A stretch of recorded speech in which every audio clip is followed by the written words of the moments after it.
পক্ষদল। আজকের বিতর্ক প্রতিযোগিতার পক্ষদল হিসেবে আছেন নাজওয়া নজরুল রায়দা, অত্র বিদ্যালয়ের ৫ম শ্রেণীর শিক্ষার্থী, ফাতিহা কবির, অত্র বিদ্যালয়ের ৩য় শ্রেণীর শিক্ষার্থী, এবং দলনেতা হিসেবে আছে মমতাহিন মন, অত্র বিদ্যালয়ের ৫ম শ্রেণীর শিক্ষার্থী। এবার আমাদের বিপক্ষ দল।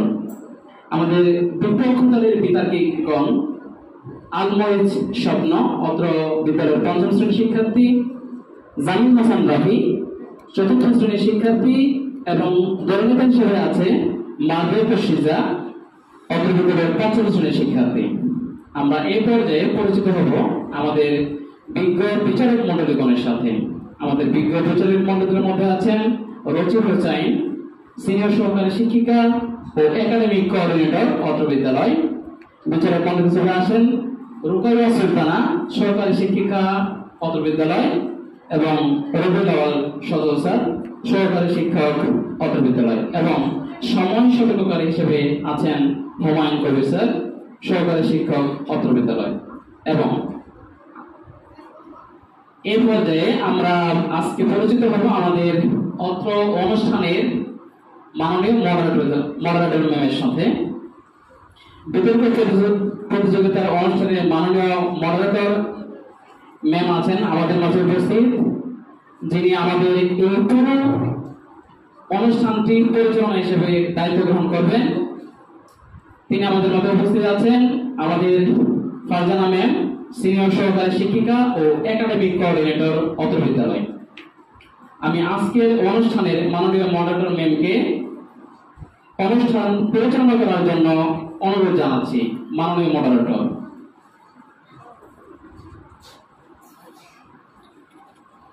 ধন্যবাদ জানাই স্যার। আসসালামু আলাইকুম। সবাইকে শুভেচ্ছা ও অভিনন্দন জানিয়ে শুরু করছি M A Rashid Memorial academy কর্তৃক আয়োজিত আজকের বিতর্ক প্রতিযোগিতা। আমাদের আজকের বিতর্কের নির্ধারিত বিষয় মোবাইল ফোন ব্যবহার শিক্ষার্থীদের জন্য হুমকি স্বরূপ। বিতর্ক শুরু করার পূর্বে আমরা জেনে নিব আজকের বিতর্কের কিছু নিয়মাবলী। প্রথমেই থাকছে বিতর্কিতদের নিয়মাবলী। প্রত্যেক বিতর্কিত তার বিতর্ক বক্তব্য উপস্থাপনের জন্য সময় পাবে মোট ৩ মিনিট। এক্ষেত্রে ২ মিনিট পর সতর্কতা সংকেত এবং তৃতীয় মিনিট পর চূড়ান্ত সংকেত দেওয়া হবে। এবং যুক্তি খণ্ডন পর্বে প্রত্যেক দলের দলনেতা যুক্তি খণ্ডনের জন্য মোট ২ মিনিট সময় পাবে। এক্ষেত্রে ১.৫ মিনিটে সতর্কতা সংকেত এবং ২ মিনিটে চূড়ান্ত সংকেত দেওয়া হবে। এ পর্যায়ে রয়েছে সম্মানিত বিচারক মণ্ডলীগণ বিতর্কিতদের যেসব বিষয়ে নম্বর প্রদান করবেন। বিষয়গুলো হলো উপস্থাপনা ৫, ভাষার ব্যবহার ও উচ্চারণ ৫, বিষয়ের ব্যাখ্যা ও তথ্য উপস্থাপন ৫, যুক্তির প্রয়োগ ও খণ্ডন ৫।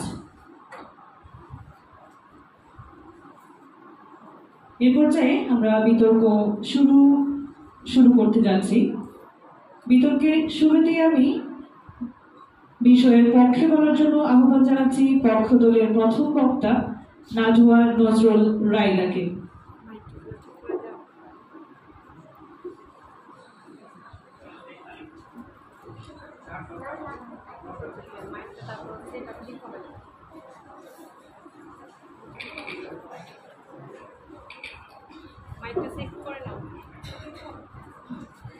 শিক্ষক, তুমি সেখানে অমূল্য শিক্ষার বাণী। আমরা কি বাধাহীনভাবে ধরাতে পারছি সেই শিক্ষার বাণী? না, আমরা ধরাতে পারছি না। আমাদের বাধা দিচ্ছে ১০৫ বর্গ সেন্টিমিটার স্ক্রিন সহ একটি বস্তু। যোগাযোগ ব্যবস্থার নবদিগন্তের দারুণ মোচন ও অপার সম্ভাবনার আধার হওয়া সত্ত্বেও কোথায় যেন একটি প্রশ্ন থেকেই যায়। মোবাইল ফোন কি আদেও শিক্ষার্থীদের কিছু দিচ্ছে, নাকি যা ছিল তা কেড়ে নিচ্ছে? মাননীয় মডারেটর, বিজ্ঞ বিচারক মণ্ডলী, প্রতিপক্ষ বন্ধুগণ এবং সকল সুধীকে জানাই আমার এবং আমার দলের পক্ষ থেকে আন্তরিক শুভেচ্ছা এবং অভিনন্দন। আজকের বিতর্কের নির্ধারিত বিষয় মোবাইল ফোন ব্যবহার শিক্ষার্থীর জন্য হুমকি স্বরূপ। অত্যন্ত যুক্তিসঙ্গত কারণে আমি এবং আমার দল বিষয়টির পক্ষে পক্ষে অবস্থান করছি। মাননীয় মডারেটর, আজকে বিতর্কের বিষয়টি বিশ্লেষণ করলে আমরা তিনটি মূল প্রতিপাদ্য পাই। এগুলো হচ্ছে মোবাইল ফোন, শিক্ষার্থী এবং কিশোর। মোবাইল ফোন কি? মাননীয় মডারেটর, মোবাইল ফোন হচ্ছে এক ধরনের যোগাযোগ ব্যবস্থা যাতে বেতার তরঙ্গ ব্যবহৃত হয়ে থাকে। মোবাইল ফোন শব্দটার দ্বারা একই সঙ্গে মোবাইল ফোন বা সেলুলার ফোন ব্যবস্থা কিংবা গ্রাহকের ব্যবহার সকল হ্যান্ডসেটগুলোকে বোঝানো হয়ে থাকে। মোবাইল ফোন তো বুঝলাম, এবার চলে যাই শিক্ষার্থীকে। শিক্ষার্থী বলতে বোঝায় যখন কেউ কোনো লক্ষ্যে পৌঁছানোর উদ্দেশ্যে শিক্ষার্জন প্রতিক্রিয়ার মধ্য দিয়ে যায় তখন তাকে শিক্ষার্থী বলে অভিহিত করা হয়। হুমকি স্বরূপ বলতে বোঝায় যেটি ঝুঁকিপূর্ণ বা নিরাপদ নয়। মাননীয় মডারেটর, ছাত্র জীবন অনাগত ভবিষ্যতের সাফল্যের বীজ বপনকাল। জ্ঞান অর্জন, এর মধ্যে নিজেকে যোগ্য নাগরিক রূপে গড়ে তুলতে হবে। শরীরচর্চার মাধ্যমে নিজের মন ও শরীরকে বিকশিত করার সময় নেই, কিন্তু শিক্ষার্থীরা এই মূল্যবান রত্নকে নষ্ট করছে হেয়ালি। একটু অবসর পেলেই এমনকি পড়ার টেবিলে বসে চুপি সারে গেমস খেলতে মেতে উঠছে আমাদের বর্তমান শিক্ষার্থীরা। বর্তমান সময় শিক্ষার্থীদের পথ চলার বাধা হয়ে দাঁড়িয়েছে মোবাইল ফোন। মাননীয় মডারেটর, এখনকার শিক্ষার্থীরা তাদের হাত খরচের টাকা বাঁচিয়ে এমনকি একাধিক প্রাইভেটের নাম করে মিথ্যা কথা বলে অভিভাবকের নিকট টাকা নিয়ে মোবাইল ফোন কিনছে, কিংবা অভিভাবকের সময় জেদ করে তাদের মোবাইল ফোন কিনতে বাধ্য করছে। এমন অনেকে রয়েছে যারা জেদ করে মোবাইল ফোন কিনতে না পারলে নিজেদের কিডনি বিক্রি করে দিচ্ছে। মাননীয় মডারেটর, যে মোবাইল ফোনের প্রতি আসক্তি নিজের কিডনি বিক্রি করতে দ্বিধাবোধ করছে না, সে মোবাইল ফোনকে ছাপিয়ে কোন বিষয়টি বর্তমান সময় শিক্ষার্থীর জন্য হুমকি স্বরূপ। প্রশ্ন রেখে যাচ্ছি, আশা করি উত্তর পাবো আমার বিজ্ঞ কর্তৃপক্ষ পৌঁছতে থাকুন। মাননীয় মডারেটর, ইউনিসেফ কর্তৃক 2022 সালের 11 সেপ্টেম্বর প্রতিবেদনে বলা হয়েছে মোবাইল ফোন চালানোর ফলে মস্তিষ্কের দৈহিক ও মানসিক বিকাশের পক্ষে আরো বেশি হুমকির সম্মুখীন করা হচ্ছে। মোবাইল ফোন চালানোর ফলে সহপাঠীদের সঙ্গে যে বন্ধুত্ব থাকা উচিত ছিল সেটা আর হচ্ছে না, সেটি দিন দিন হ্রাস পাচ্ছে। ইনফ্যাক্ট এমনকি মোবাইল ফোন চালানোর ফলে শিক্ষার্থীরা অনেক রকমের অপরাধে জড়িয়ে যাচ্ছে, যেরকম পর্নোগ্রাফি, কিশোর অপরাধ ইত্যাদি। মাননীয় মডারেটর, বিশ্বের 56% শিক্ষার্থী মোবাইল ফোন চালানোর ফলে নিজেদের শিক্ষা ব্যবস্থাকে মারাত্মকভাবে হুমকির সম্মুখীন করে তুলেছে, এবং 46% শিক্ষার্থী পর্নোগ্রাফির মতো বিভিন্ন অপরাধে জড়িয়ে যাচ্ছে। মাননীয় মডারেটর, এটি সহজেই অনুমেয় যে মোবাইল ফোন ব্যবহার শিক্ষার্থীর জন্য হুমকি স্বরূপ। আশা করি আমার বিজ্ঞ কর্তৃপক্ষ বন্ধুদের সুবুদ্ধির উদয় হবে। ধন্যবাদ মাননীয় মডারেটর, ধন্যবাদ সকলকে।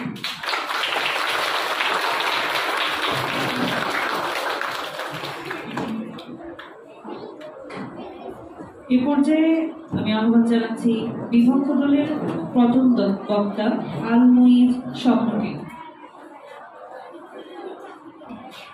কত অজানারে জানাইলে তুমি, কত ঘরে দিলে ঠাই, দূরকে করিলে নিকট বন্ধু, পটে করিলে ভাই। ধন্যবাদ মাননীয় সভাপতি আমাকে কিছু বলার সুযোগ করে দেওয়ার জন্য। যুক্তিসঙ্গত কারণে আমিও আমার দল আজকে এই বিষয়টির বিপক্ষে অবস্থান করছি। বিজ্ঞানের একটি অন্যতম বিস্ময়কর আবিষ্কার হলো মোবাইল ফোন। মোবাইল ফোনের জন্য আমরা অনেক সুবিধা পাচ্ছি। মোবাইল ফোনে ইন্টারনেট ব্যবহার করে বিশ্ব আজ শিখেছে হাতের মুঠোয়। এখন আমি আপনাদেরকে তিনটি বিষয় সংজ্ঞান করে যাচ্ছি। 1. Mobile phone. 2. শিক্ষার্থী। 3. হুমকি শুরু। মোবাইল ফোন হলো তার ভিন ছোট্ট তোড়ালাপনি, যার মাধ্যমে আমরা সহজেই কথা বলতে ও যোগাযোগ করতে পারছি। আপনারা বারবারই বলেছেন মোবাইল ফোন শিক্ষার্থীদের জন্য হুমকি শুরু, কিন্তু বিজ্ঞ প্রতিপক্ষ এর ভিত্তি তো করে দিচ্ছি আমরাই। শিশুরা হচ্ছে কাদামাটির মতো, তাদের আপনি যেভাবে গড়ে তুলবেন তারা সেভাবেই গড়ে উঠবে। আপনি যদি মোবাইল ফোন ব্যবহারের ক্ষেত্রে শিশুকে সচেতন করেন তাহলে তা কেন হুমকি শুরু হবে প্রশ্ন থাকলেও বিজ্ঞ প্রতিপক্ষের নিকট। শিক্ষার্থী হচ্ছে তারা যারা শিক্ষা গ্রহণ করেছে, আর হুমকি হলো ক্ষতিকর কোনো কিছুর আশঙ্কা বা ক্ষতি করার ইচ্ছা প্রকাশ। মোবাইল ফোন শিক্ষার্থীদের জন্য হুমকি শুরু, তবে হ্যাঁ এর ব্যবহারের প্রতি সচেতন না থাকলে তখন হবে, কিন্তু তার আগে নয়। কিন্তু আজকে এই তথ্য প্রযুক্তির যুগে শিক্ষার্থীরা নানা ধরনের তথ্য সংগ্রহ ও লেখাপড়ার বিভিন্ন কাজে মোবাইল ফোন ব্যবহার করে এর সুফল করছে। দেশ বিদেশের আনাচে তথ্য খুব সহজেই এই ছোট্ট মোবাইল ফোনটির মাধ্যমে আমরা জানতে পারছি। বলতে পারি মোবাইল ফোনের সচেতনতার অভাব একজন শিক্ষার্থীকে শিক্ষা বিমুখ করে তুলছে, বরং এর উপযুক্ত ব্যবহার নয়। মোবাইল ফোনের ব্যবহার এখন সর্বস্তরে, সামাজিক উচ্চবিত্ত, নিম্নবিত্ত বা মধ্যবিত্ত সপরিবারই এখন দেখা যাচ্ছে মোবাইল ফোনের ব্যবহার। সুবিধাজনক মূল্যে ও আকর্ষণীয় শর্তে এটা পাওয়া যাচ্ছে বলে সর্বস্তরের মানুষ এটা ব্যবহার করছে, বিশেষ করে আজকালকার ছেলেমেয়েরা। এদের ধারণা ভবিষ্যতে এর ব্যবহার আরো বৃদ্ধি পাবে। এখন আমি আপনাদেরকে কিছু উদাহরণ দিচ্ছি। উদাহরণস্বরূপ ধরা যাক 2020 সাল থেকে 2021 সালের কথা। তখন করোনা ভাইরাস মহামারী আকারে ছড়িয়ে পড়েছে, কিন্তু তখন শিক্ষার্থীরা তাদের শিক্ষা ব্যবস্থা অ্যাপ যেমন মিট বা জুম ক্লাস করে তাদের শিক্ষা ব্যবস্থা অব্যাহত রেখেছে। এখন বিজ্ঞ প্রতিপক্ষ বন্ধুরা আপনারাই বলুন, করোনা ভাইরাসের সময় তারা মোবাইল ফোন ছাড়া কিভাবে এই শিক্ষা ব্যবস্থাটি চালিয়ে যেত, আশা করি যুক্তিসঙ্গত উত্তর দিয়ে যাবেন। আরেকটি উদাহরণস্বরূপ বলতে পারি, আমার বিজ্ঞ প্রতিপক্ষ দলের একজন বন্ধুর বাবা বিদেশ থাকেন। তার বাবার কিন্তু ইচ্ছা করে তার সন্তানের সাথে কথা বলতে, তাই বন্ধু এবং তার বাবার যোগাযোগের মাধ্যম হিসেবেও কিন্তু ব্যবহৃত হচ্ছে এই ছোট্ট মোবাইল ফোনটি। তাহলে আমার বিজ্ঞ প্রতিপক্ষ বন্ধুরা, এত উপকারিতা থাকার সত্ত্বেও আপনারা কিভাবে মোবাইল ফোনকে ক্ষতিকর বলতে পারেন? আশা করি যুক্তিসঙ্গত উত্তর দিয়ে যাবে। বিজ্ঞ প্রতিপক্ষ বন্ধুরা, আরেকটি উদাহরণস্বরূপ বলতে পারি সিফাতুল্লাহ সিফাতের কথা। চাঁপাইনবাবগঞ্জের গোমস্তাপুর উপজেলার প্রত্যন্ত এলাকার ছেলে সিফাতুল্লাহ সিফাত তার সুন্দর হাতের লেখা ও ক্যালিওগ্রাফির জন্য সুনাম অর্জন করে। লকডাউনের সময় যখন সারা বিশ্ব থমকে গিয়েছিল, তখন সিফাতুল্লাহ সিফাত তার হাতের লেখা ও ক্যালিওগ্রাফি মোবাইল ফোনের মাধ্যমে অনুশীলন করে সুনাম অর্জন করে। এখন সে বাংলাদেশ হ্যান্ডরাইটিং অ্যাসোসিয়েশন এর সর্বকনিষ্ঠ সদস্য। এটা কিন্তু একমাত্র মোবাইল ফোনের মাধ্যমেই সম্ভব হয়েছে। তাহলে বিজ্ঞ প্রতিপক্ষ বন্ধুরা, আপনারাই বলুন সিফাতুল্লাহ সিফাত কি সফলতা অর্জন করেনি? আশা করি যুক্তিসঙ্গত উত্তর দিয়ে যাবেন। ধন্যবাদ মাননীয় সভাপতি, ধন্যবাদ সবাইকে। আসসালামু আলাইকুম।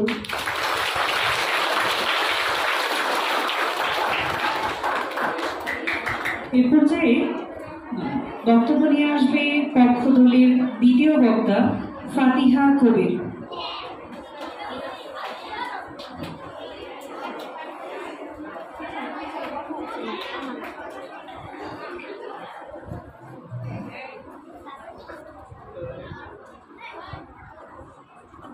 মাননীয় মডারেটর এবং উপস্থিত সবাইকে জানাই আমার পক্ষ থেকে সালাম। আসসালামু আলাইকুম। আজকের বিতর্কের বিষয় নির্ধারিত হয়েছে মোবাইল ফোন ব্যবহার শিক্ষার্থীদের জন্য হুমকিস্বরূপ। অত্যন্ত দুঃসংবাদের কারণে আমি আমার দল আজকের বিষয়ে অবস্থান করছি। আজকের এই বিষয়টিকে সুস্পষ্টভাবে বিশ্লেষণের জন্য কিছু ক্ষেত্র তুলে ধরছি।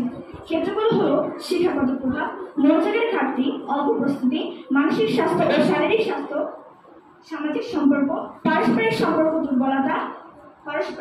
দুর্বলতা, আচরণগত সমস্যা। আমাদের তৃতীয় বক্তা এসে ক্ষেত্রগুলোকে বিশ্লেষণ করে দেবেন। জ্ঞান শক্তি ও ধারণা শক্তি, এই দুই শক্তির সমন্বয়ে নতুন জাতি গঠনের গুরুত্বপূর্ণ হাতিয়ার। শিক্ষার্থীরা জাতির সম্ভাবনাময় প্রজন্ম। মোবাইল ফোন আমাদের জীবনকে করেছে সহজ, কিন্তু বর্তমান পরিস্থিতির দিকে লক্ষ্য করলে দেখা যায় মোবাইল ফোন আমাদের শিক্ষার্থীদের করে তুলছে শিক্ষাবিমুখ। তারা পড়াশোনা করে ইন্টারনেট সংযোগের মাধ্যমে বিভিন্ন ধরনের গেমস, ভিডিও, ফেসবুক, ওয়েবসাইটিংয়ে আসক্ত হয়ে পড়ছে, যার জন্য তাদের শিক্ষার প্রতি অনীহা সৃষ্টি হচ্ছে। এর ফলে মাথা ব্যথা, চোখের সমস্যা সহ নানা ধরনের বড় ক্ষতির সম্মুখীন হচ্ছে শিক্ষার্থীরা। আমার প্রতিপক্ষ আমাদের নিকট প্রশ্ন রেখে দিয়েছিলেন মোবাইল ফোন ব্যবহার সম্পর্কে সচেতনতা, কিন্তু আমার প্রতিপক্ষ একজন অভিভাবকের পক্ষে সবসময় শিশুর মোবাইল ফোন ব্যবহার তদারক করা সম্ভব অবশ্যই নয়। আর শিক্ষার্থীরা চায় বিনোদন, তারা পড়ার নাম করে মোবাইল ফোন বিনোদনের মাধ্যম হিসেবে ব্যবহার করবে, এটাই খুব স্বাভাবিক। আমার প্রতিপক্ষ বন্ধু একজন শিক্ষার্থী কত সময় সচেতন থাকতে পারে? যেই হোক না কেন এর অপব্যবহার সে করবে। আমার প্রতিপক্ষ বন্ধুর কাছে প্রশ্ন রইল, মোবাইল ফোন যদি সারা বিশ্বকে হাতের মধ্যে এনে দেয়, এর মাধ্যমে সকল সমস্যা ঘরে বসে সমাধান করা যায়, তবে শিক্ষা অর্জনের জন্য ছাত্রছাত্রীদের বিদ্যালয়ে এসে শিক্ষা অর্জনের প্রয়োজন আছে কি? আশা করি উত্তর দিয়ে যাবেন।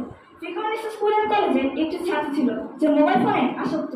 শিক্ষক তাকে মোবাইল ফোন নিয়ে স্কুলে প্রবেশ করতে না দিলে সে বাসায় গিয়ে আত্মহত্যা করে। তাহলে প্রতিপক্ষ বলে যাবেন মোবাইল ফোন কি শিক্ষার্থীদের জন্য হুমকিস্বরূপ নয়? মাননীয় মডারেটর, জাপানের কোনো ছাত্র 3 ঘন্টার বেশি মোবাইল ফোন ব্যবহার করতে পারে না। দক্ষিণপুরে কোন ছাত্র সকাল 6টা থেকে সকাল 8টা পর্যন্ত মোবাইল ফোন ব্যবহার করতে পারে না। কিন্তু আমাদের দেশে চিত্রটা ভিন্ন। যদি মোবাইল ফোন হুমকিস্বরূপ নাই হতো, তবে জাপান ও দক্ষিণপুরের মতো দেশগুলিতে শিক্ষার্থীদের জন্য এই আইন প্রদান করতো না। মোবাইলের ভবিষ্যৎ নিয়ে স্বপ্ন দেখা কুমারী শিল্পের বর্তমান চ্যালেঞ্জ নিয়ে সংগঠিত এএফওটিকে দেওয়া এক সাক্ষাৎকারে তিনি বলেন, শিশুদের ফোন ব্যবহার বিষয়টি অনেক ভাবায় থাকে। নিজের তৈরি করা জিনিস এতটা ক্ষতি করবে মানুষের, তা তিনি ভাবতেই পারেননি। তথ্যসূত্র দেশ রূপান্তর 9 এপ্রিল 2023। একটু জনমতের তৈরি প্রতিবেদনে মোবাইল ফোন ব্যবহার 88% মানুষ বলেছে তাদের মেধা বিকাশ বিনষ্ট করছে, আর বাকি 22% মানুষ বলেছে বিকাশ করছে। মাননীয় মডারেটর, এটাই কিন্তু বাস্তবতা। আমার প্রতিপক্ষ তাহলে মোবাইল ফোন আমাদের কিভাবে আশীর্বাদ হতে পারে? এটি অবশ্যই আমাদের মতো কোনো শিক্ষার্থীদের জন্য হুমকিস্বরূপ। ধন্যবাদ সবাইকে।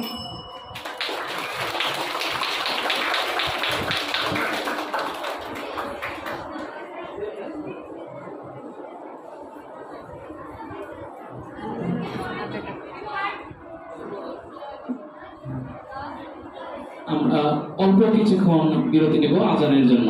আজানের পর আমরা আবার অনুষ্ঠান শুরু করব। আমাদের মূল অনুষ্ঠানে এ পর্যায়ে বিপক্ষ দল থেকে বক্তব্য নিয়ে আসবে জামিল হাসান রাফি।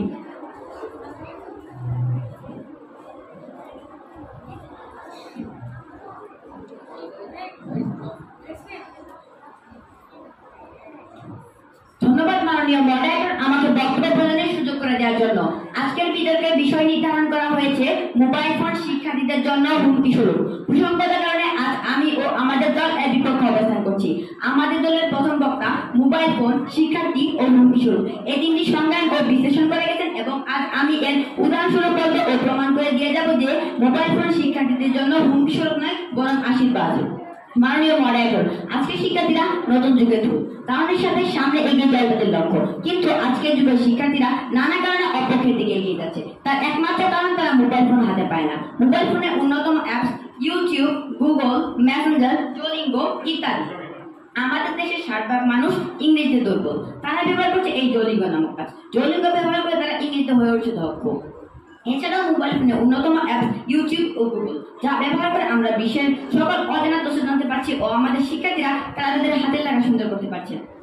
মাননীয় মডারেটর, এছাড়াও মোবাইল ফোনে অন্যতম অ্যাপস মেসেঞ্জার, বিদ্যালয়ে না এলে উক্ত দিনে পড়া জানা যায় এই অ্যাপটি ব্যবহার করে। উদাহরণস্বরূপ ধরা যাক, চতুর্থ শ্রেণীর একজন শিক্ষার্থী 3 দিন বিদ্যালয়ে আসেনি তার অসুস্থতার কারণে। মাননীয় মডারেটর, সেই শিক্ষার্থী কিন্তু তার অজানা তার বন্ধুর কাছে মোবাইল ফোনের মাধ্যমে জানতে পেরেছে। তাই আমরা সুস্পষ্ট বুঝতে পারছি যে মোবাইল ফোন শিক্ষার্থীর জন্য হুমকি স্বরূপ নয় বরং আশীর্বাদ। মাননীয় মডারেটর, এছাড়াও আমরা মোবাইল ফোনের মাধ্যমে জানতে পারছি বিভিন্ন পরীক্ষার ফলাফল।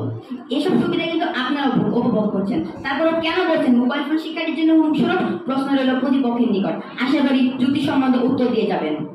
মাননীয় মডারেটর, তাহলে বলতেই হয়, হায় রে কপাল মন্দ, চোখ থাকি দাও অন্ধ। বন্ধু নির্বাচন বিষয়টি প্রত্যেক শিক্ষার্থীর জন্য গুরুত্বপূর্ণ বিষয়। সবার মানসিকতা কিন্তু এক হয় না, স্বভাবগত কারণে এক একজনের মানসিকতা এক এক রকম হয়ে থাকে। সঠিক বন্ধু নির্বাচন করা না গেলে তা অবশ্যই শিক্ষার্থীর জন্য হুমকি স্বরূপ। সুতরাং বলা যায় শুধু মোবাইল ফোনের শিক্ষার্থীর জন্য হুমকি স্বরূপ হতে পারে না। ধন্যবাদ মাননীয় সভাপতি, ধন্যবাদ মডারেটর, ধন্যবাদ সবাইকে।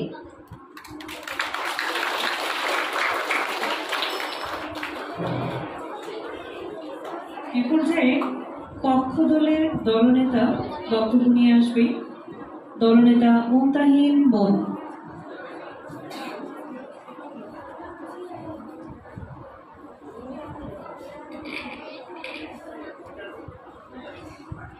ধন্যবাদ মাননীয় সভাপতি আমাকে কিছু বলার সুযোগ করে দেওয়ার জন্য। আজকের এই বিতর্কের বিষয় মোবাইল ফোন শিক্ষার্থীদের জন্য হুমকি স্বরূপ। অত্যন্ত যুক্তিসঙ্গত কারণে আজকের বিষয়ে পক্ষে অবস্থান করছি। মাননীয় সভাপতি, আমার দলের প্রথম এবং দ্বিতীয় বক্তা ইতিমধ্যেই তাদের যুক্তি উপস্থাপন করে গেছেন। আমি তাদের যুক্তি আরো গভীরভাবে বিশ্লেষণ করব। মাননীয় সভাপতি, আমরা শিক্ষার্থী, আমরা নতুন যুগের অহংকার, যে শিক্ষার্থীরা পারত সমাজ পরিবর্তন করতে, দেশে উন্নয়ন করতে, এমনকি আন্তর্জাতিক সুনাম অর্জন করতে, সেই শিক্ষার্থীরা এক বিপদগামী হচ্ছে, আর যার মূল কারণ এই মোবাইল ফোন। মাননীয় সভাপতি, সংগঠিত তখন 1939 সাল, বাংলা ঢোকা তখন 8ম শ্রেণীর শিক্ষার্থী। তিনি তার সহপাঠীদের নিয়ে বিদ্যালয় পরিদর্শনে আসা তৎকালীন অবিভক্ত বাংলার মুখ্যমন্ত্রী শেরে বাংলা একে ফজলুল হককে পথ আটকে দিয়েছিলেন। মুজিব প্রতিবাদ করেছিলেন বিদ্যালয় সংস্কার করার এবং তিনি সফল হয়েছিলেন। তবে হতাশার বিষয় হচ্ছে মাননীয় সভাপতি, এই মোবাইল ফোন শিক্ষার্থীদের জন্য প্রতিবাদ করার ভাষা হারিয়ে ফেলছে। তার সুষ্ঠু সুন্দর ভবিষ্যতের দিকে ধাবিত না হয়ে ধাবিত হচ্ছে ধ্বংসের দিকে। মাননীয় সভাপতি, এই যে শিক্ষার্থীদের পরিবর্তনগুলো ঘটছে তার দায় যখন দিচ্ছি মোবাইল ফোনের আসক্তি, তবে এই কথা বলার অপেক্ষা থাকে না, এর মূল দায় সেই 15.2 সেন্টিমিটারের মোবাইল ফোন। আজকে শিক্ষার্থীরা নেই পড়ার টেবিলে, নেই খেলার মাঠে, তারা বিনোদনের সকল উৎস মনে করছে এই মোবাইল ফোনকে, যার কারণে ইচ্ছায় বা অনিচ্ছায় ছাত্র জীবনের একটা বড় অংশ ব্যয় করছে এই মোবাইল ফোন ব্যবহার করে। মানে সভাপতি, আমরা দেখতে পাচ্ছি মোবাইল ফোন ব্যবহারের ফলে শিক্ষার্থীরা মাদকাসক্ত পর্যন্ত হয়ে পড়ছে, মাদকের সাথে পরিচিত হচ্ছে। সেখানে আর বলার অপেক্ষা থাকে না যে মোবাইল ফোন শিক্ষার্থীদের জন্য হুমকি স্বরূপ। মানে সভাপতি, আমাদের দ্বিতীয় বক্তা কিভাবে মোবাইল ফোন আসক্তি শিক্ষার্থীদের প্রভাবিত করতে পারে তার কিছু উদাহরণ দিয়েছিলেন। তার মধ্যে ছিল সামাজিক বিচ্ছিন্নতা, আচরণগত সমস্যা ও দীর্ঘরা। মানে সভাপতি, সর্বপ্রথমে বলতে চাই আচরণগত সমস্যা। অনলাইনে বিভিন্ন আপত্তিকর ও অনুপযুক্ত কন্টেন্ট শিক্ষার্থীদের মধ্যে নৈতিকতা এমনকি আচরণগত সমস্যার সৃষ্টি করছে। মানে সভাপতি, এর কারণে হচ্ছে সামাজিক বিচ্ছিন্নতা। পরিবার ও বন্ধুদের সাথে সরাসরি যোগাযোগ কমিয়ে আসছে, যা পারস্পরিক সম্পর্ককে দুর্বল করছে। পাশাপাশি সামাজিক মিথক্রিয়াগুলো রেখে যা শিক্ষার্থীদের সামাজিক দক্ষতা বিকাশে বাধা দেয়। নির্ঘুম রাত বলার আগে আমার মনে পড়ে গেল কাজী নজরুল ইসলামের সেই কবিতার চরণটি, ভোর হলো দোর হলো কুকুরটি ওঠে, ওই রাতে জুস থেকে ফুল ফুকি ছোটে দেয়। তবে মাননীয় সভাপতি, আজকের ফুকিরা আর ভোরে ঘুম থেকে ওঠে না, কারণ সারা রাত তারা সামাজিক যোগাযোগ মাধ্যম ব্যবহার করে। মানে সভাপতি বিজ্ঞপ্তি বলে গেলেন মোবাইল ফোনের বিভিন্ন ভালো দিক, যেমন শিক্ষা বিষয়ে কোর্স, অনলাইন কেনাকাটা ইত্যাদি। যদি কোর্স দিয়ে সবকিছু শিখতেন তাহলে আমাদের বিদ্যালয়ের কি প্রয়োজন ছিল বিজ্ঞপ্তি কক্ষ? বিদ্যালয় শিক্ষার্থীর জন্য যথেষ্ট নয়, প্রশ্ন রেখে যাচ্ছে বিজ্ঞপ্তি কক্ষের নিকট। অনলাইন কেনাকাটা যদি সবই কেনা যায় তাহলে এত বাজার বা মার্কেটের প্রয়োজন কি ছিল? বিজ্ঞপ্তি কক্ষ তো বলে শিক্ষার্থীদের খুব গুরুত্বপূর্ণ ভূমিকা পালন করে। তো যদি তাই হয় তাহলে 90-80 দশকের শিক্ষার্থীরা অর্থাৎ আমাদের শিক্ষকরা কিভাবে অনুপস্থিত থাকলে পড়া বিনিময় করতেন? তাই আসুন স্বীকার করি, মোবাইল ফোন শিক্ষার্থীদের জন্য হুমকি স্বরূপ। ধন্যবাদ মাননীয় সভাপতি, ধন্যবাদ সবাইকে।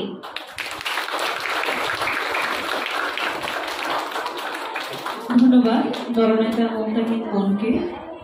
এ পর্যায়ে বক্তব্য নিয়ে আসবে বিপক্ষ দলের দলনেতা মারদিয়াতুল শিজা।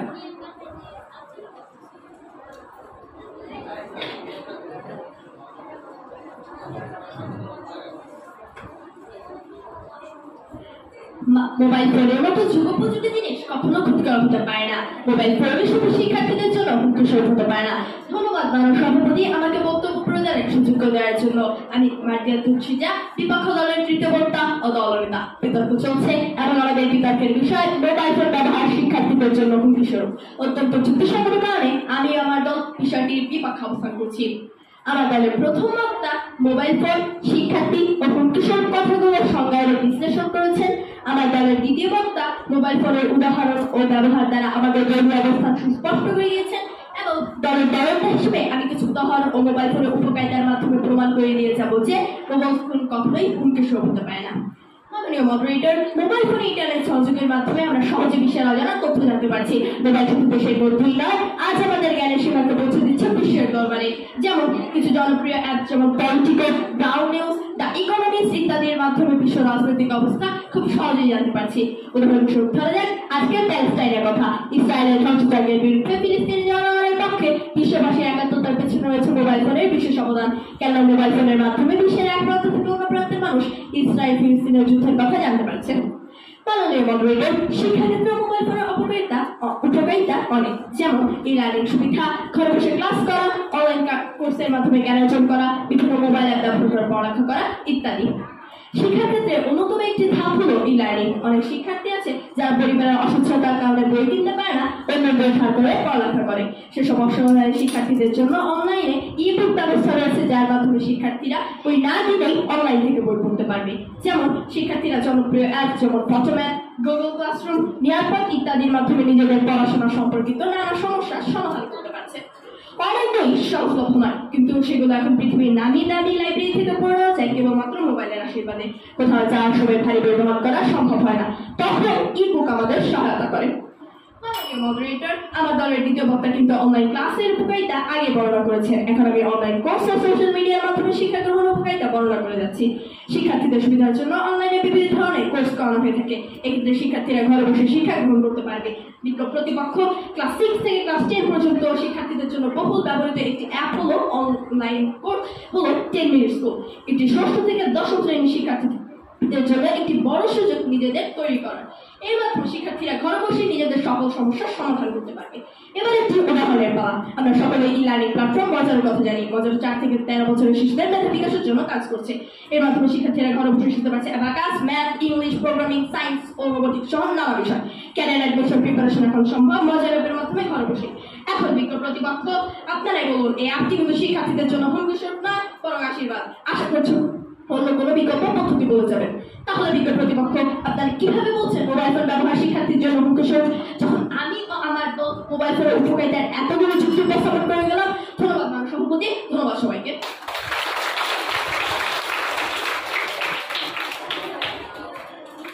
ধন্যবাদ বিপক্ষ দলের দলনেতা মারদিয়াতুল শিজাকে। এ পর্যায়ে আমরা চলে যাব যুক্তি খণ্ডন পর্বে। এ পর্বে প্রথমেই আসবেন পক্ষ দলের দলনেতা মুমতাহিন বোন।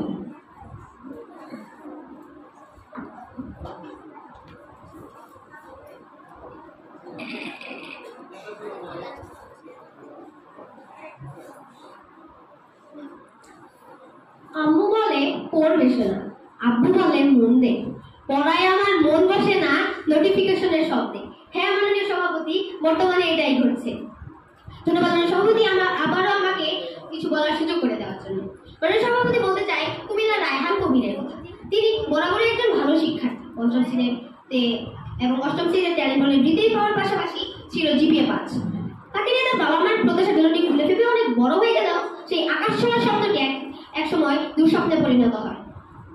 মাননীয় সভাপতি অতি সহজ সরল পিতামাতাকে বুঝিয়ে রায়হান বৃত্তিপ্রাপ্ত অর্থ দিয়ে একটি স্মার্টফোন কিনে। তারপর যখন এসএসসি পরীক্ষার পর ফলাফল ঘোষিত হয় তখন তার মা বাবার অজ্ঞান প্রায় অবস্থা, তিনি বিষয়ে ফেল। তখন বাবা রাগ করে মোবাইলটি ছুঁড়ে ফেলে দিলেন। তারপর খারাপ ফলাফল ও নিজের মোবাইল ফোনে কষ্ট বুকে নিয়ে আত্মহত্যা করেন। প্রায় দেশে এমন দুর্ঘটনা ঘটছে। অনেক সভাপতি প্রতিপক্ষ মোবাইল ফোনের ব্যবহারের সতর্কতার কথা বলেন, কিন্তু মাননীয় সভাপতি যে শিক্ষার্থী আসক্তই হয়ে পড়েছে সেই শিক্ষার্থী আর ভালো মন্দ কি করে নির্বাচন করবে? মাননীয় সভাপতি প্রতিপক্ষ দলের তৃতীয় বক্তা বললেন যে মোবাইল ফোন কিভাবে শিক্ষার্থীদের জন্য আশীর্বাদ শুরু, তা তো ব্যাখ্যা করে গেলেন না। একই সুরে বলে গেলেন যে মোবাইল ফোন শিক্ষার্থীদের জন্য আশীর্বাদ শুরু। বর্তমানে মাধ্যমিক বিদ্যালয়ে ষান্মাসিক মূল্যায়নের শিক্ষার্থীরা আগের দিন রাতে মূল্যায়নের প্রশ্ন উত্তর মোবাইল ফোন দেখেই পরের দিন বিদ্যালয়ে গিয়ে মোবাইল ফোন দেখে পরীক্ষা দিচ্ছে। এতে করে কি প্রতিপক্ষ স্বীকার করতে চান না যে মোবাইল ফোন শিক্ষার্থীদের জন্য হুমকি স্বরূপ নয়? যেমন করে মাছ বিড়ালের সাথে যদি আপনি মাছ ধরে বলেন বিড়াল মামা তুমি মাছটি খেও না, যেভাবে সে খেয়ে ফেলবে ঠিক একইভাবে শিক্ষার্থীদের সামনে মোবাইল ফোন রাখলে তাই হয়। মোবাইল ফোনের ছোটখাটো দিক বলে বড় বড় সমস্যার সৃষ্টি করছে। মাননীয় সভাপতি 2021 সালের দিকে লুকোয়েল নামক 50 দিনের চ্যালেঞ্জ এসেছিল। মাননীয় সভাপতি শেষের দিন অর্থাৎ 50তম দিনে বলা হয় নিজেকে মেরে ফেলার। মাননীয় সভাপতি এর কারণে বাংলাদেশে 103 জনের মৃত্যু পর্যন্ত হয়েছিল।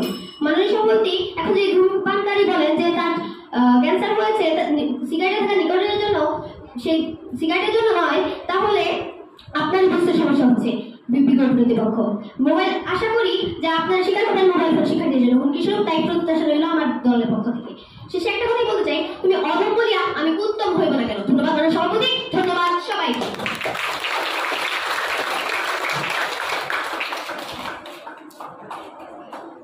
ধন্যবাদ মুনতাহির মনকে যুক্তি খণ্ডনের জন্য। এ পর্যায়ে যুক্তি খণ্ডন করতে আসবে বিপক্ষ দলের দলনেতা মারদিয়াতুল শিজা।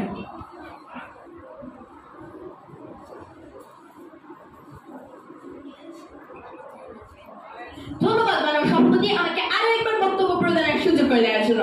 মোবাইল ফোন আধুনিক বিজ্ঞানের আশীর্বাদ। মোবাইল ফোনের মাধ্যমে আমরা যেমন খুব সহজে যোগাযোগ করতে পারি, আবার খুব সহজেই পেতে পারি যে কোনো তথ্য। একমাত্র মোবাইল ফোনের ব্যবহার একজন শিক্ষার্থীকে কখনোই শিক্ষা বিমুখ করতে পারে না, হতে পারে না হুমকি স্বরূপ। শিক্ষার্থীরা এই একবিংশ শতাব্দীতে এসে যুগের সাথে তাল মিলিয়ে এগিয়ে যাচ্ছে, আর তাদের সাহায্যকারী হিসেবে রয়েছে মোবাইল ফোন। যদি সচেতনভাবে মোবাইল ফোনকে একজন ব্যবহার করতে না পারে তাহলে সেই দোষটি সম্পূর্ণ মোবাইল ফোনের উপর যাবে। বিজ্ঞ প্রতিপক্ষ আপনারা বলে গেলেন যে মোবাইল ফোনের জন্য শিক্ষার্থীদের নির্ঘুম রাত কাটাতে হয়, তাহলে বিজ্ঞ প্রতিপক্ষ এখন এটি কিন্তু কখনোই মোবাইল ফোনের দোষ হতে পারে না। এটি হলো পিতামাতার সচেতনতার অভাব। পিতামাতা যদি রাত্রেবেলা তার কাছ থেকে মোবাইল ফোন না নিয়ে নেয় এবং কাছে রেখে দেয় তাহলে তো অবশ্যই সে মোবাইল ফোনটি ব্যবহার করবে, যেন আপনারা নিজেরাই বিড়ালে মাছের উদাহরণ নিয়ে গেলেন। এবং আপনারা বলবেন পড়ার টেবিলে বসে অনেক শিক্ষার্থী গেমস খেলে। পড়ার টেবিলে বসে যখন গেমস খেলে আমরা জানি পড়ার টেবিলে আমাদের সহায়ক হিসেবে আছে গাইড, বই ইত্যাদি আরো নানা রকমের সহায়ক বই। তাহলে এখন আপনারা কেন পড়ার টেবিলে মোবাইল ফোন নিয়ে বসবে? এবং তাও যদি ইন্টারনেট থেকে তাদের কিছু জানতে হয় তাহলে তারা বাবা মাকে নিয়ে বাবা মার সাথে আলোচনা করে সেই প্রশ্নটির সমাধান করতে পারবে। আপনারা বলে গেলেন যে বিদ্যালয় মোবাইল ফোনে অনলাইন কোর্সের মাধ্যমে যখন আমরা সব করতে পারি তখন বিদ্যালয়ের দরকার নেই। মাননীয় বিজ্ঞ প্রতিপক্ষ আপনাদের বলে দিলাম যে বিদ্যালয় কখনো শুধু শিক্ষার জন্য নয়, বিদ্যালয় আমাদের শেখায় সভ্যতা, বড়দের স্নেহ করা, বড়দের সম্মান করা, ছোটদের স্নেহ করা ইত্যাদি। তাই কখনোই ভার্চুয়াল ক্লাস এবং শারীরিক প্রাতিষ্ঠানিক শিক্ষাকে এক করে দেখবেন না বিজ্ঞ প্রতিপক্ষ। এবং আপনারা বলে গেলেন যে মোবাইল ফোনের মাধ্যমে অনেক শিশু মাদকাসক্ত হয়ে যাচ্ছে। তারা যদি এরকম চাইল্ড সাইকেল নাই থাকে তাহলে তারা মাদকের খোঁজ কিভাবে পেলে? এবং এটা অবশ্যই তার পিতা মাতার সচেতনতার অভাব। সুতরাং তাই বলতে হয় জলে নামিব সাঁতার কাটিব, চুল ভিজাইব না, সবই দেখিব সবই বুঝিব, স্বীকার করিব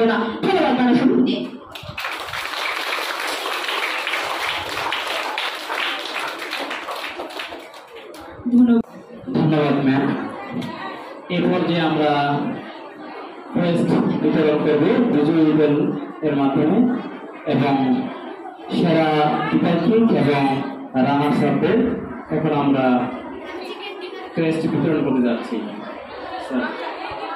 অনুরোধ করছি প্রিন্সিপাল স্যারকে সামনে আসার জন্য এবং অনুরোধ করছি আমাদের এসি কোঅর্ডিনেটর বিতর্ক প্রতিযোগিতার গাইডেন্স অলকা ম্যাম এবং নাজমুল নাহারকে সামনে আসার জন্য।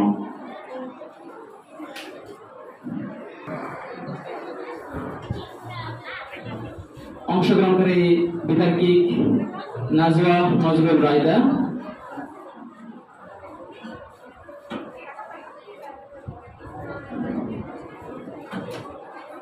ফাতিহা কবির,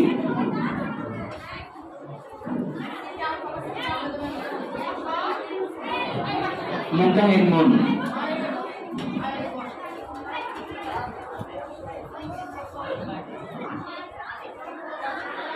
আলমল স্বপ্ন,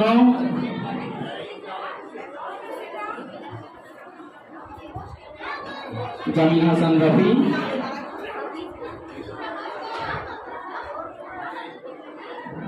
জামিল হাসান রফি, জামিল হাসান রফি,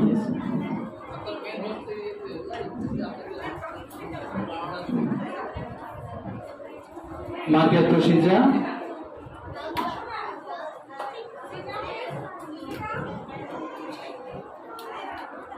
এরপর আজকের বিতর্ক প্রতিযোগিতার সেরা বক্তা মাদিয়া প্রসিজা।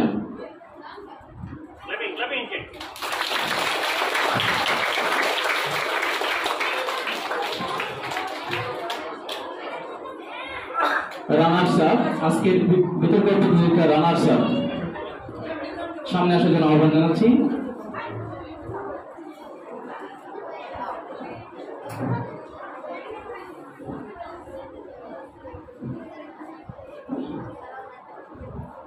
সবশেষে আজকের বিতর্ক প্রতিযোগিতার চ্যাম্পিয়ন চক্রবর্তী সামনে আসার জন্য আহ্বান জানাচ্ছি।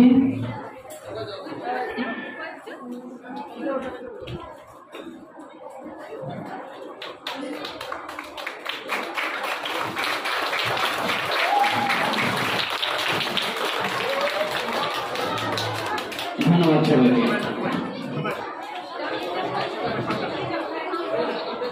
সকল বিতার্কিকদের সামনে আসার জন্য আহ্বান জানাচ্ছি।